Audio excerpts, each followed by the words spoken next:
Segunda de Samuel, capítulo 11. Una historia bastante conocida.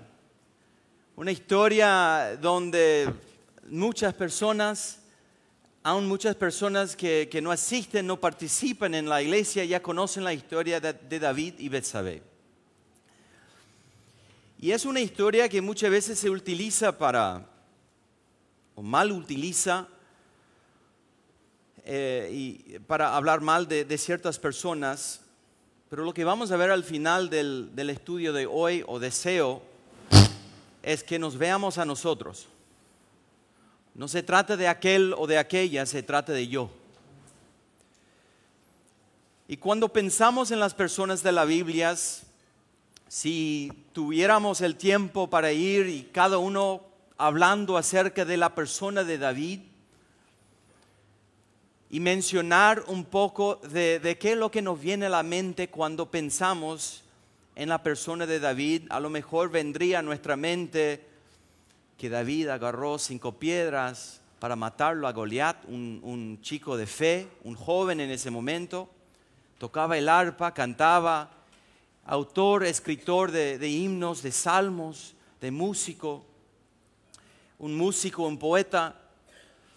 A lo mejor diríamos que era un hombre guerrero, líder de la milicia del ejército de Israel. Pensamos en muchas cosas. De repente alguien mencionaría de paso este episodio, pero concentraríamos a lo mejor en lo positivo. Sin embargo, mencionar la persona de Betsabé, uno diría muchas cosas distintas, porque aquí es una de las pocas veces que se encuentra en la Biblia. Pero muchas veces nosotros pensamos que los héroes de la fe eran personas perfectas. Tenemos la idea errónea de que, wow, si yo solo pudiera tener la fe de Abraham. Si yo solamente pudiera tener la fe o el corazón de David, porque viste que la Biblia dice que él fue un hombre según el corazón de Dios.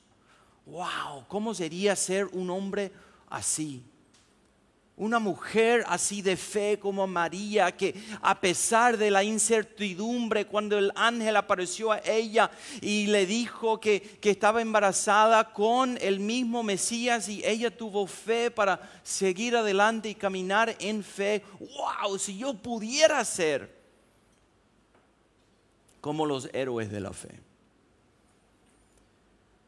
Yo me acuerdo de chico en la iglesia, porque yo crecí en la iglesia. Mis padres conocieron al Señor cuando yo tenía apenas 1 año. Y crecí toda mi vida en la iglesia bautista.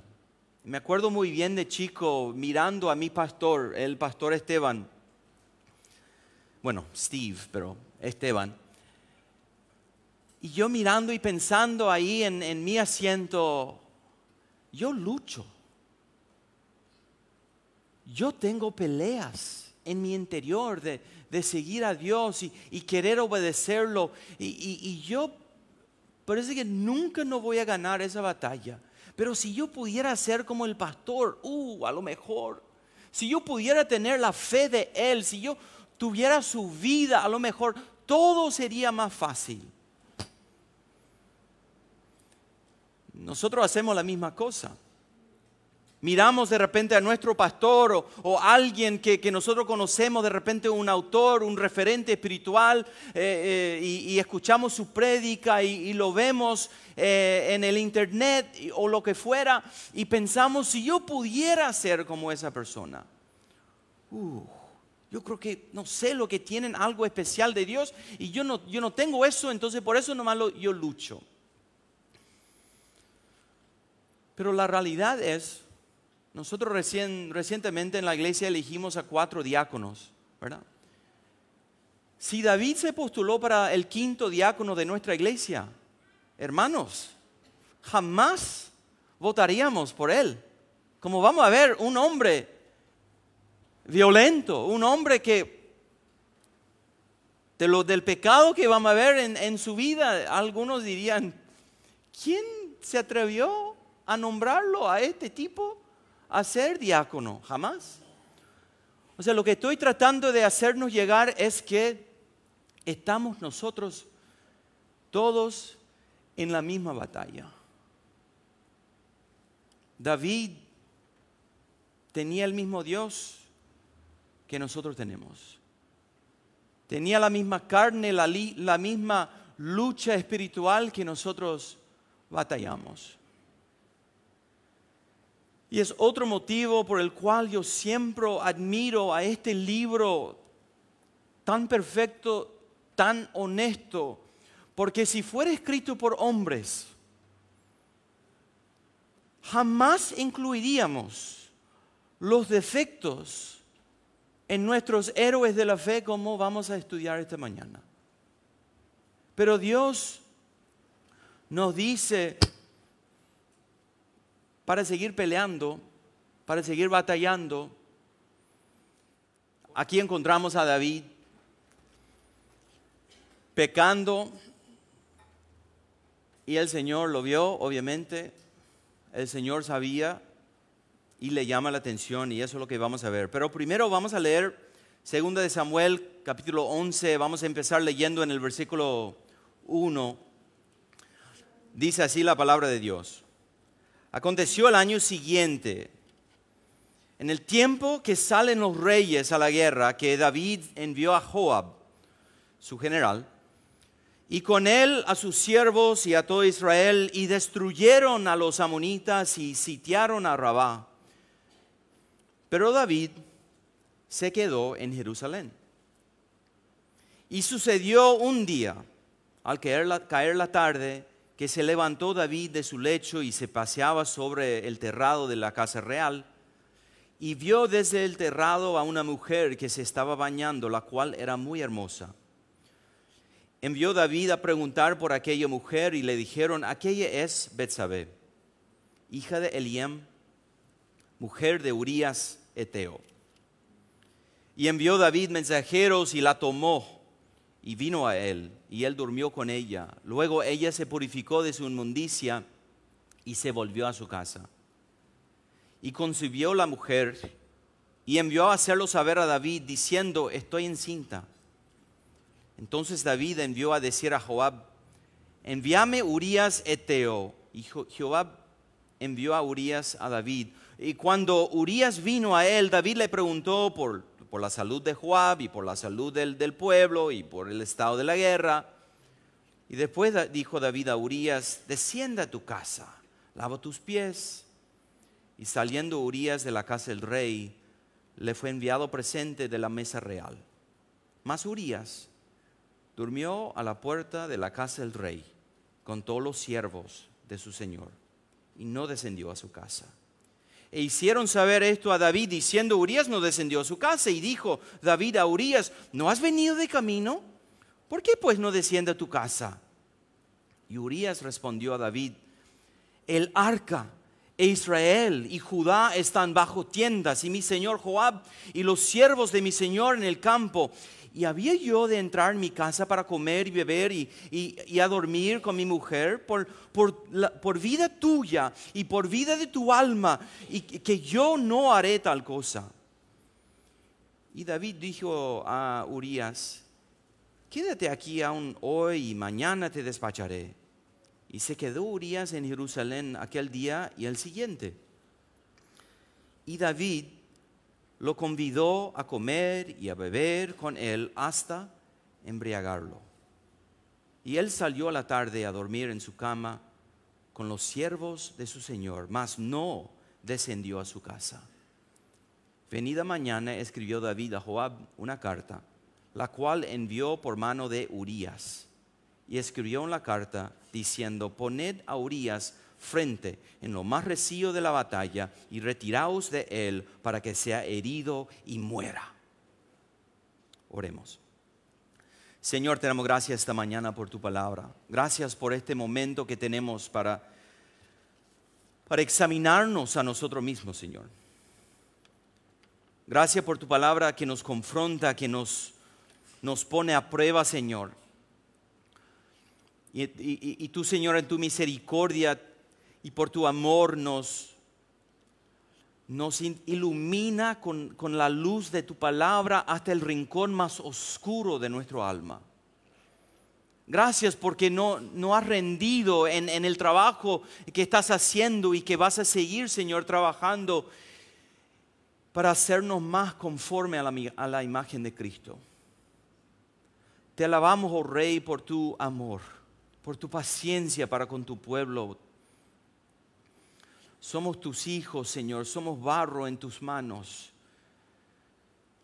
Y somos muchas veces vasos inútiles. Pero tú, Señor, estás haciendo algo maravilloso en tu iglesia. Estás trabajando en nuestro ser, purificándonos, santificándonos por la gloria de tu nombre. Gracias, Señor, por David, por Betsabé. Gracias por la valentía de Natán. Ruego, Señor, que utilices este pasaje en la vida de cada uno de nosotros, en el nombre de Jesús. Amén. Aquí encontramos en el número 1 el contexto histórico del pasaje, el contexto histórico. Israel mucho antes quería tener un rey. Ellos tenían jueces y Dios era el rey. Dios gobernaba sobre su pueblo y Dios había establecido jueces como Samuel, quien escribió este libro de la Biblia. Pero Israel quiso tener un rey, porque veían las demás naciones que existían reyes y los gobernaban y era algo de prestigio. Entonces Dios dijo, bueno, les doy lo que quieran. Y muchas veces nosotros hacemos lo mismo, pedimos, Dios, demasiado necesito tal cosa, y en un momento dado Dios nos lo da y descubrimos que no era la cosa que realmente necesitábamos. Y es más bien para corregirnos, y eso fue la vida de Saúl. Saúl, un hombre alto, un hombre fuerte, un hombre que cumplía con todos los requisitos externos, pero su corazón al fin y al cabo se había apartado del Señor y se descalificó de ser rey. Entonces Dios envía a su reemplazante, que cumplía muchos de los, tenía muchas cosas en contra, las cosas opuestas de lo que tenía Saúl. Saúl era el menor de la familia. Era cuidador de oveja, que era un trabajo así que nadie quería agarrar. Pero porque era el mitaí nomás de la familia, insignificante, era artista, poeta, manso. No era un hombre grande como Saúl. Pero ahora Israel lo vio y dijo, ahora vamos a tener un rey. Porque inclusive la Biblia dice que fue un hombre conforme al corazón de Dios. Ahora vamos a tener uno de los buenos. Este sí va a establecer justicia, va a ser un hombre íntegro, un hombre temeroso de Dios. Fíjense en los salmos. ¡Wow! Ahora sí vamos a tener un líder de verdad. Y Dios de hecho bendecía el reinado de David y por ende el pueblo entero, pero David otra vez era un ser humano. Aquí en el capítulo 11 encontramos a varias personas. El primero, quiero ir dando un pequeño resumen de la vida de estas personas. Joab, un general fiel a David, muy capaz en la batalla. David, obviamente, vamos a estudiarlo un poco más profundo, era el rey de Israel, y llegamos a la persona de Betsabé. Interesante cómo la identifica. Fíjense en el versículo 3, dice, David la vio y envió a su gente. Muchos de los verbos mismos que encontramos en el pasaje es David actuando. David mandó tomarla, David mandó hacer tal cosa, David la vio. Y aquí encontramos a Betsabé y dice, aquella es Betsabé, hija y esposa. Ella tenía su identidad y es una persona que vamos a ver en el pasaje pasiva en las acciones que le está pasando. Hasta algunos dirían, y quizás podríamos ver, no es explícito el pasaje, pero hasta se podría preguntar si eso fue una violación o no. Porque dice David la tomó, David la vio y David durmió con ella. Y bueno, podríamos decir quizás ella pudiera haber actuado de otra forma, como vemos en el Antiguo Testamento también, cuando la esposa de Potifar se presentó a José y ¿qué hizo José? Se salió corriendo. Bien podríamos decir, quizás ella hubiera actuado de esa forma. Pero ¿en la puerta de quién apareció Natán? De David. No vemos que Dios apunta el dedo a Betsabé.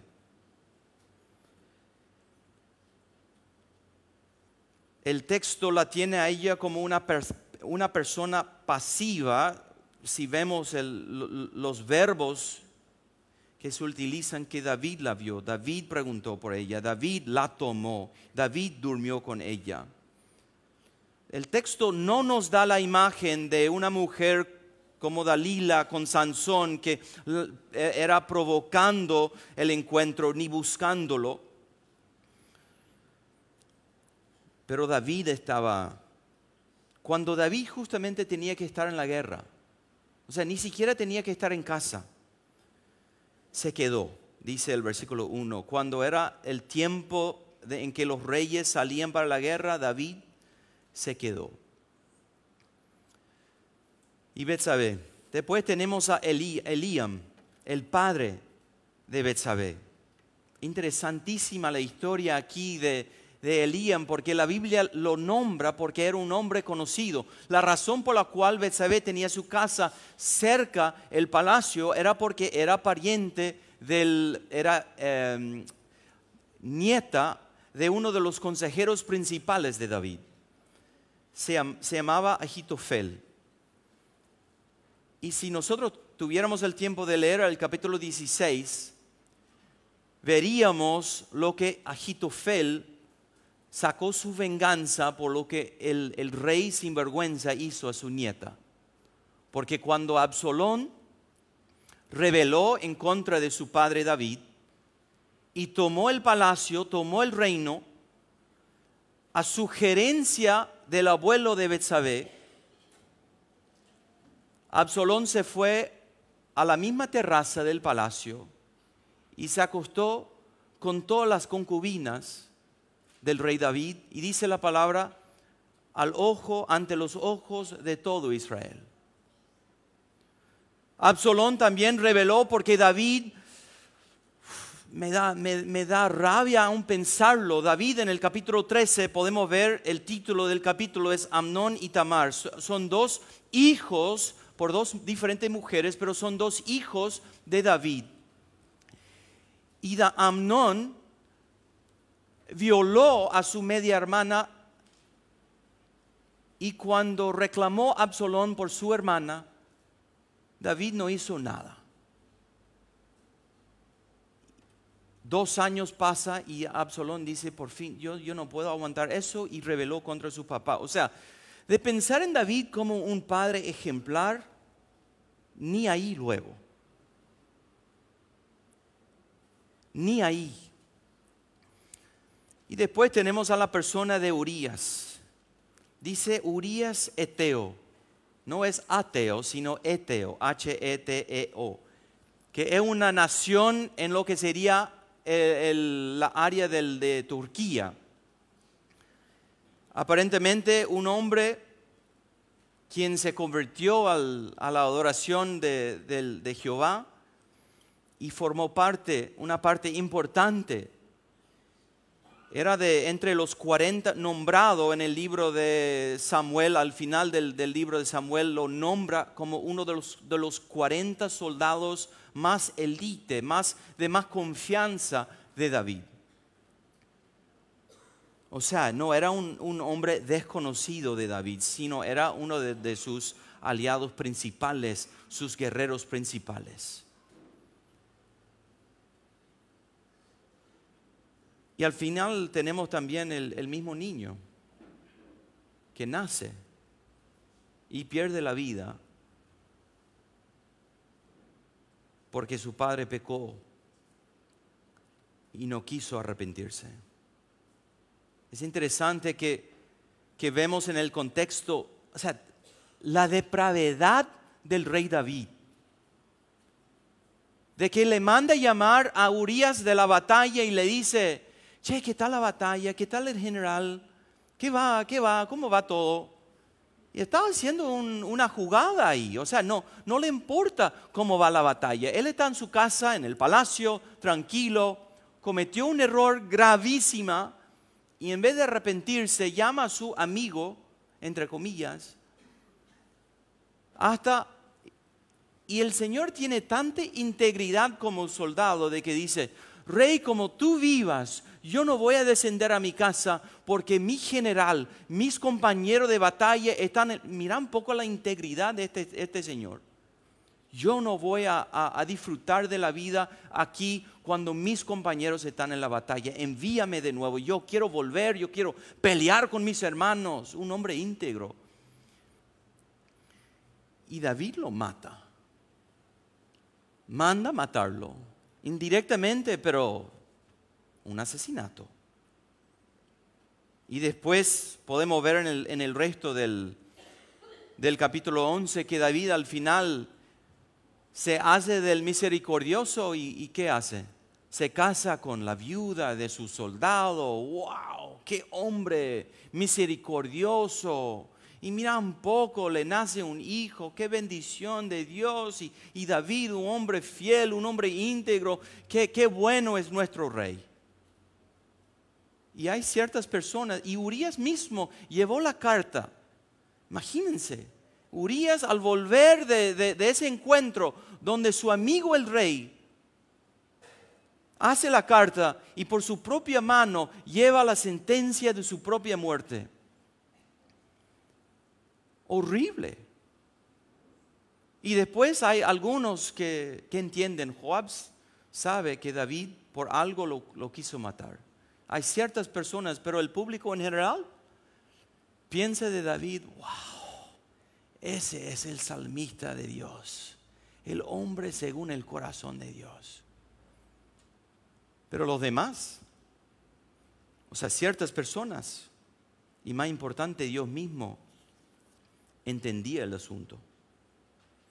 Me acuerdo en mis años del seminario de una historia que se contaba de un pastor en los Estados Unidos. Era un pastor de una iglesia relativamente grande que tenía también su seminario y de repente un día el Señor dice: el Señor me llama, el pastor dice: el Señor me llama al campo misionero, yo me voy a ser misionero. Y todos sus amigos que lo invitan a predicar en su iglesia: wow, te vas a ir al campo misionero, pero tu iglesia, el Señor te está usando. No, el Señor me llamó. El Señor me llamó. Me acuerdo que usaban su vida como un ejemplo de la entrega, de seguirle a Dios. Resulta que 20 años después, una mujer hace una denuncia de que cuando fue niña fue abusada por ese pastor y por eso salió del país. O sea, hay cosas que nosotros no vemos y esas personas que nosotros tenemos como: wow, con ese pastor, con ese líder, con ese evento, todo va a estar bien si solamente yo pudiera tener la fe de él o ella. Wow. Ojo, hermano. Ojo si tu fe está puesta en un ser humano. Oh, ay de nosotros. Ay de nosotros que tengamos nuestros ojos y nuestra esperanza en algún predicador, algún líder religioso, alguien quien no sea la persona de Jesucristo. La decepción y pobre de esta mujer que tuvo que hacer la denuncia y toda su vida escuchando el asco del testimonio de ese pastor mal llamado. Wow, un hombre de fe. Y su corazón: pero ese me hizo daño. No es un héroe. la niña clamando justicia. ¿Y qué pasa en mi situación? Eso es el contexto histórico de David. Ahora vamos a leer en el capítulo 12, punto número 2, las personas del relato. Vamos a tomar el tiempo de leer 15 versículos más. Según de Samuel 12, versículo 1, dice así. Fíjense, pasa por lo menos 9 meses, porque el niño ya nació. El niño ya nació. Y Natán aparece en la puerta del palacio. Yo pienso, wow, qué valentía. Dice, Jehová envió a Natán a David. Yo creo que Natán no hubiese ido si no fuera por Dios enviándolo. Jehová envió a Natán a David y viniendo a él le dijo, había 2 hombres en una ciudad, el uno rico y el otro pobre. El rico tenía numerosas ovejas y vacas, pero el pobre no tenía más que una sola corderita, que él había comprado y criado y que había crecido con él y con sus hijos juntamente, comiendo de su bocado y bebiendo de su vaso y durmiendo en su seno, y la tenía como a una hija. Y vino uno de camino, el viajero. Y vino uno de camino al hombre rico, y éste no quiso tomar de sus ovejas ni de sus vacas para guisar para el caminante que había venido a él, sino que tomó la oveja de aquel hombre pobre y la preparó para aquel que había venido a él.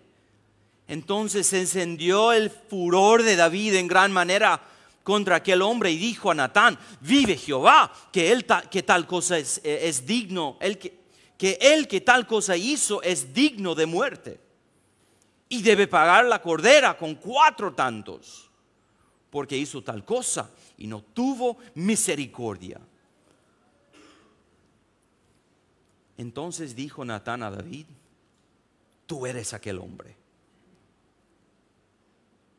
Así ha dicho Jehová, Dios de Israel, yo te ungí por rey sobre Israel y te libré de la mano de Saúl y te di la casa de tu señor y las mujeres de tu señor en tu seno. Además te di la casa de Israel y de Judá, y si eso fuera poco, te habría añadido mucho más. ¿Por qué pues tuviste en poco la palabra de Jehová, haciendo lo malo delante de sus ojos? A Urías Eteo hiriste a espada y tomaste por mujer a su mujer, y a él lo mataste a espada de los hijos de Amón. Por lo cual ahora no se apartará jamás de tu casa la espada, por cuanto me menospreciaste y tomaste la mujer de Urías Eteo para que fuese tu mujer. Así ha dicho Jehová, he aquí yo haré levantar el mal sobre ti de tu misma casa, y tomaré tus mujeres delante de tus ojos, y las daré a tu prójimo, el cual yacerá con tus mujeres a la vista del sol. Porque tú lo hiciste en secreto, mas yo haré esto delante de todo Israel y a pleno sol. Entonces dijo David a Natán, pequé contra Jehová. Y Natán dijo a David, también Jehová ha remitido tu pecado, no morirás. Mas por cuanto con este asunto hiciste blasfemar a los amigos de Jehová, el hijo que te ha nacido ciertamente morirá. Y Natán se volvió a su casa. Qué valentía de ese hombre Natán, de llegarle, decirle las cosas. Y no sé, yo me imagino nomás a Natán medio rapidito saliendo de ahí, porque no estaba esperando a ver las consecuencias. Tenía una palabra para decir y se dijo. Pero en ese pequeño relato vemos que hay ciertas personas, ciertas figuras. La primera persona, el hombre rico. Ese hombre rico que tenía todo y tenía muchas vacas y muchas ovejas y tenía muchas cosas. Te es obvio como es a mí que ese hombre representa a David, ¿no? el hombre pobre que tenía una corderita. Te es obvio a vos como es obvio a mí que esa persona es Urías, ¿verdad? Y la ovejita Betsabé, otra vez en el pasaje, o sea, me da de entender de que ella no fue cómplice, o una víctima del por lo menos ese relato de Natán, pero es obvio a mí que la ovejita es Betsabé. Pero hay otra persona quien quizás a nosotros no sea a quien representa, no nos es tan obvia. Y es uno de camino, el viajero. Al dar el relato en el contexto histórico, cultural, era obvio para todos los oyentes que había que darle a ese visita, a ese viajero, un espacio, un lugar de dormir, una comida. Era la obligación en el contexto histórico-cultural del que vivía ahí. Cuando alguien te pide hospitalidad, que se le da. Pero era obvio, el rico tenía que darle hospitalidad al viajero, pero obviamente se suponía que iba a darle de su abundancia. Y David el hombre rico tomó la ovejita ajena. Pero ¿quién es el viajero? La Biblia dice que nosotros en Efesios 6 no luchamos contra sangre y carne. Que hay una batalla espiritual donde nosotros sí estamos batallando. Y uno diría quizás en el inicio, eso es Satanás. Categórico, fácil. Ese es Satanás. Satanás le vino, Satanás entró en David o le hizo algo y eso es Satanás. Pero hermanos, ¿saben que Satanás no es omnipresente? Solo hay uno que es omnipresente y eso es Dios. Y cuando nosotros somos tentados, muchas veces somos fáciles en decir, Satanás me tentó. Perdón, hermano, no sos así de importante para que el líder de las guerras del ejército espiritual, el mismo Satanás, aparezca y te tienta a vos. Ni tú ni yo no somos así de importantes. Perdón que te lastime tus sentimientos, pero no somos así de grandes. Yo no creo que es Satanás. Uno diría el mundo. ¿Sabe qué? El mundo. Vos salís en la calle, la propaganda que uno ve, la cultura de la gente, el mundo está por todos lados y el mundo nos está atacando. La semana pasada el pastor habló acerca de que el mundo nos va a aborrecer. O sea, de que hay una forma de pensar que va directamente de acuerdo con nuestro enemigo Satanás y está 100% en contra de lo que dice Dios. Pero yo no creo que tampoco representa ni al mundo.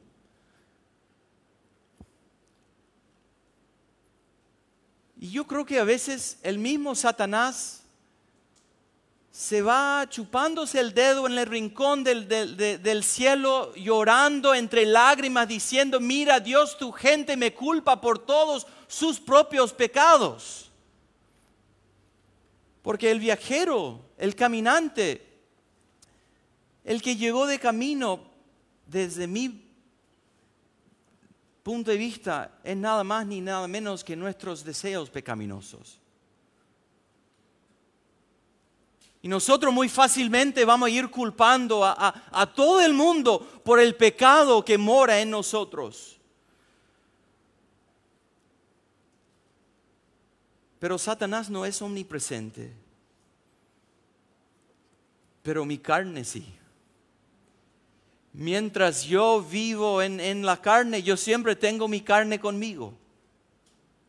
Dios sí está perfeccionándome, Dios sí está trabajando en mi vida y gracias a Dios tengo al Espíritu Santo en mi vida para trabajar en mí y tiene paciencia en mí, pero yo tengo a mi carne todavía en mí.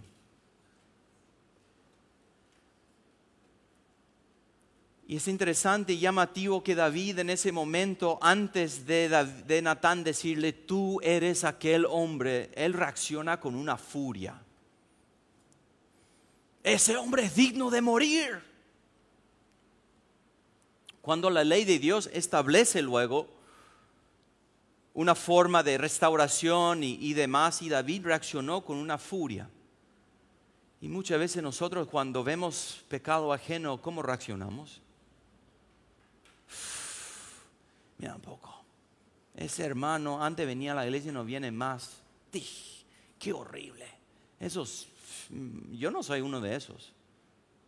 Ese que cometió tal pecado, yo nunca hice. Quizá llegaste o viste la tarea de anoche y se va a hablar de adulterio. Entonces tranquilo, yo todavía, pero sos pecador, hermano. Al igual que yo. Abróchense el cinturón porque ahora vamos a llegar en tu pecado y el mío. Porque dice, punto número 3, el lugar del viajero. Muchos dicen cuando esté casado seré más fácil obedecerle a Dios. Cuando termine el colegio, cuando termino mis estudios, cuando tenga trabajo, cuando tenga más plata, cuando la situación se establece, cuando tengamos hijos, cuando sea más grande. O si yo de repente, si viajo a la tierra de Israel, allí voy a tener un evento mágico, espiritual y una unción única porque voy a orar frente al mismo Calvario y la tumba, voy a sentarme en el mismo lugar donde Cristo resucitó y eso me va a ayudar y yo voy a estar bien ahí.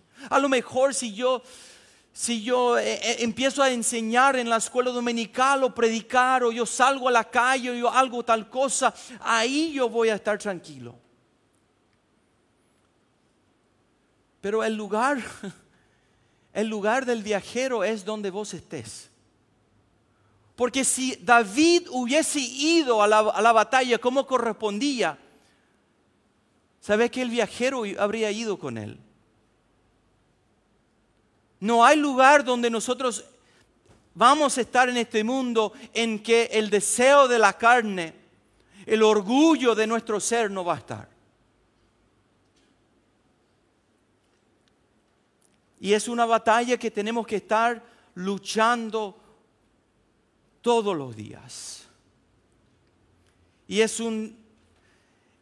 son pasos pequeños, pasos muy pequeños que uno toma para apartarse del Señor.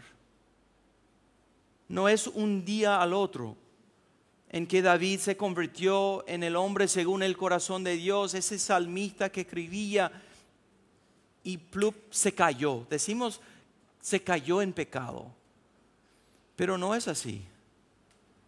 Es apartar de a poco, un paso, pero no hay nada. No, yo lo puedo controlar.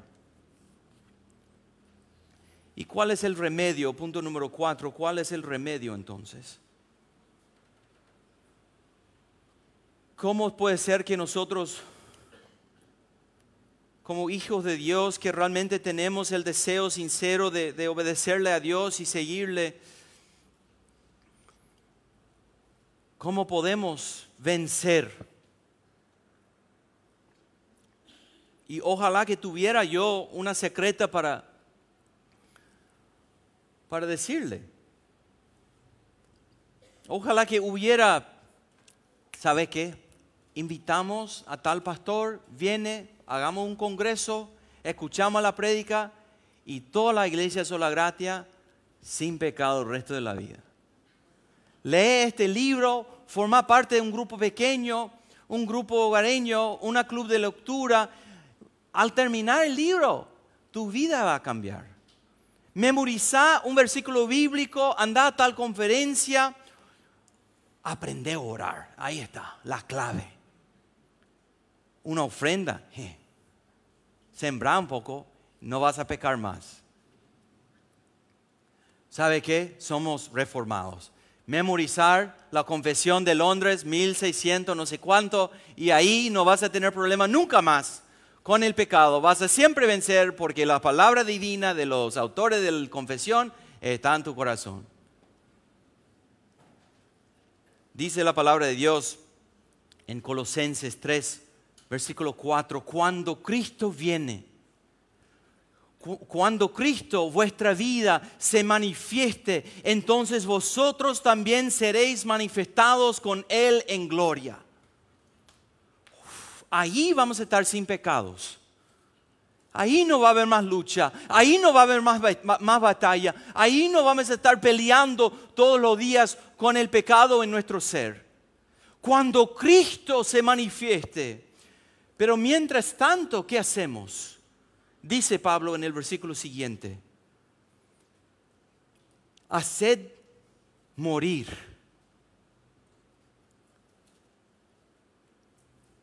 Haced morir lo terrenal en vosotros.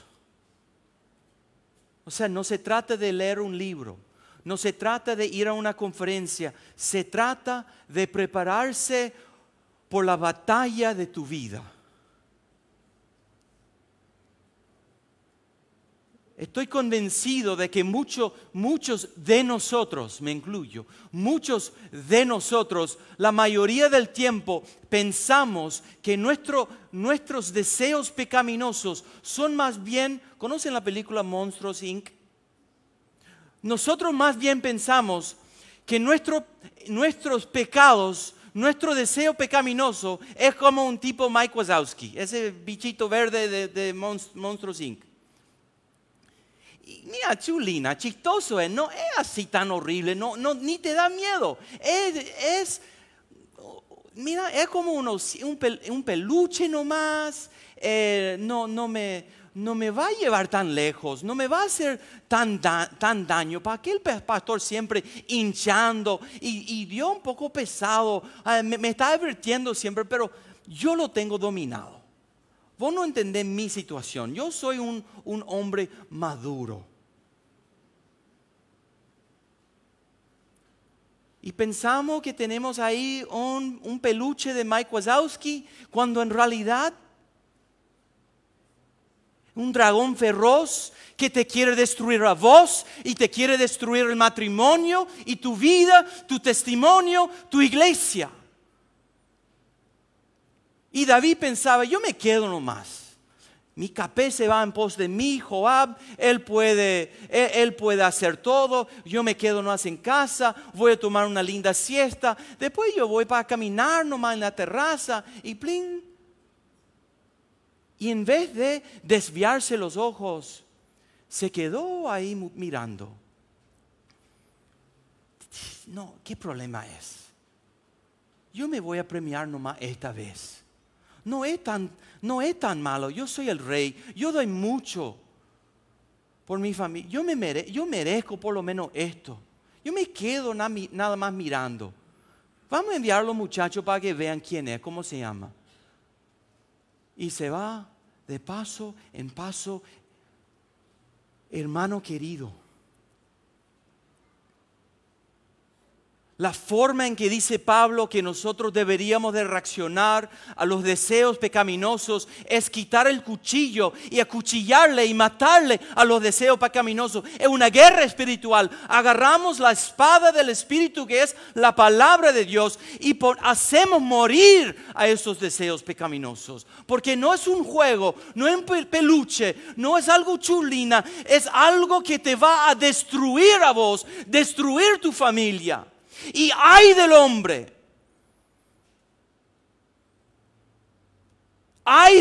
de familia que se queda en su casa sentado en su sofá mandando a su familia, pensando que él es el hombre y él puede hacer lo que quiera. Yo soy la cabeza de esta familia, como David. Yo soy la cabeza, todos tienen que obedecerme. ¿Saben lo que significa eso? Sos el responsable de la familia. No que vos vas a sentarte en tu sofá, hacer ruido porque te falta la coca y hace ruido el hielo y tu señora y tu hija tienen que venir rogando. No, significa que vos tenés que matarte trabajando, liderando a tu familia. Ay del hombre que se cree el religioso, el bueno. Yo leo mi Biblia todo el día, yo voy a la iglesia y qué más, yo me puedo premiar con por lo menos eso. Yo voy a agarrar eso nomás del contrato y meterme en el bolsillo porque no es gran cosa. Me lo merezco, con tal que Dios me va a perdonar luego. Ay de ese hombre. Egoísta. No es un peluche. Demasiados cristianos piensan que la vida cristiana es tipo un resort todo incluido en Camboriú, donde uno puede sentarse y disfrutar y esperar que los demás sirvan a él o a ella. Y estamos en una guerra espiritual, donde no es mi vecino que es el enemigo, pero el ser yo, la carne que mora en mí, que yo tengo que hacer morir todos los días.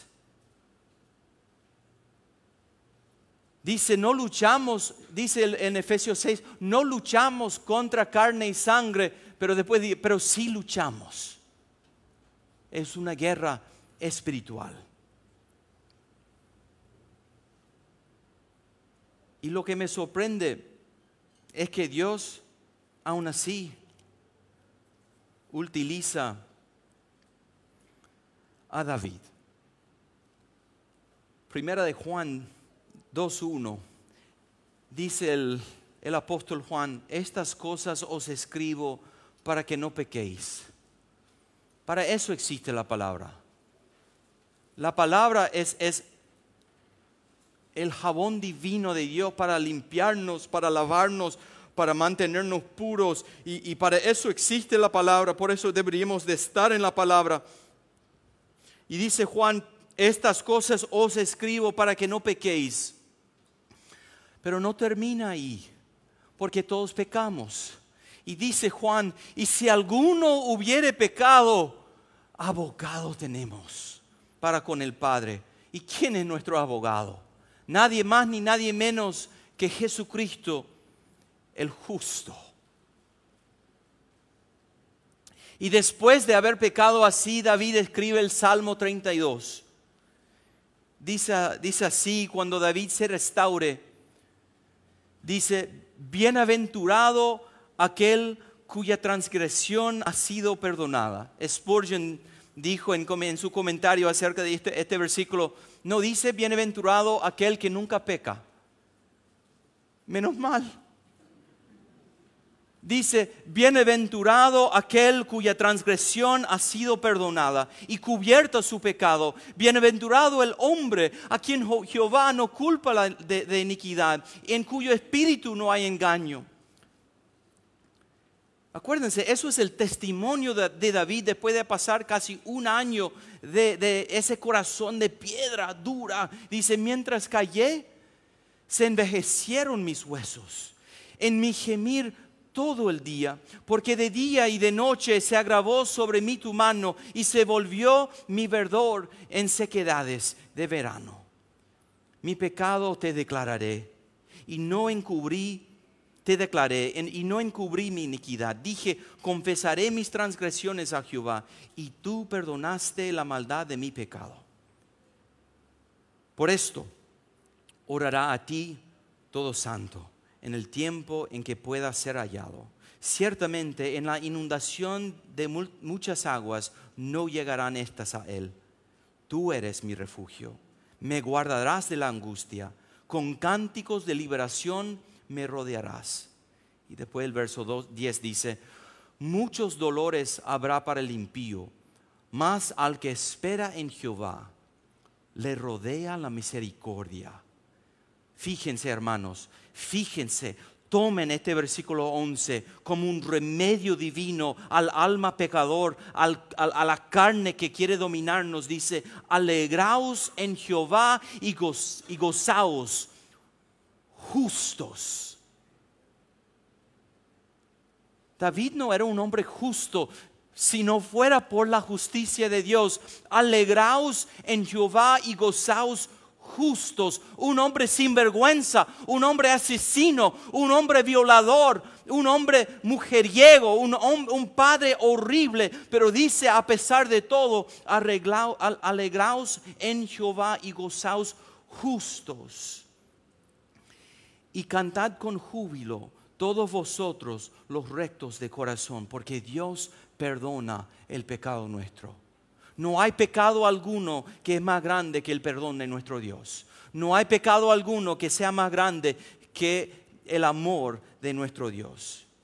La última vez que prediqué, nosotros miramos a Zacarías 3. ¿Se acuerdan? El profeta el sumo sacerdote Josué, en representación del pueblo, no podía cumplir con todo, pero finalizamos el estudio reconociéndole a Jesús como nuestro sumo sacerdote eterno y perfecto, el que intercede por nosotros. Y lo mismo, ni Saúl ni David, a pesar de todo lo bueno que habían hecho, David, el rey conforme al corazón de Dios, pero con muchos defectos, no podía ser nuestro rey. Pero sí tenemos un rey eterno, justo, perfecto, que es la persona de Cristo. Ojos puestos en Jesús, mis queridos hermanos. Que nuestra vista no esté centrada en un libro, en un congreso, una conferencia, un pastor, un lugar, sino en la persona misma de Jesucristo. Porque fuera de Él no hay salvación, fuera de Él no hay esperanza. Todos nosotros somos pecadores. Y si Dios pudo perdonar a un tal David, también hay esperanza para nosotros. Si usted está aquí esta mañana y no conoces a Cristo como tu Salvador personal, Cristo te llama hoy. Su perdón es más grande, su perdón es más grande que tu pecado. Y si pudo perdonar a un David, te puede perdonar a vos. Y hermano creyente que ya estás en la fe, ya estás en la lucha todos los días, no te desmayes. Ármense todos los días, hermanos, con la armadura de Dios, porque no tenemos un peluche, tenemos un monstruo que quiere dominarnos, pero el Señor nos dio las herramientas para la batalla, para poder vencer. Y como dijo el apóstol, y si alguno hubiere pecado, abogado tenemos. Oremos. Gracias. Gracias, Padre fiel, Dios bueno, lleno de misericordia. Gracias por tu palabra confrontador.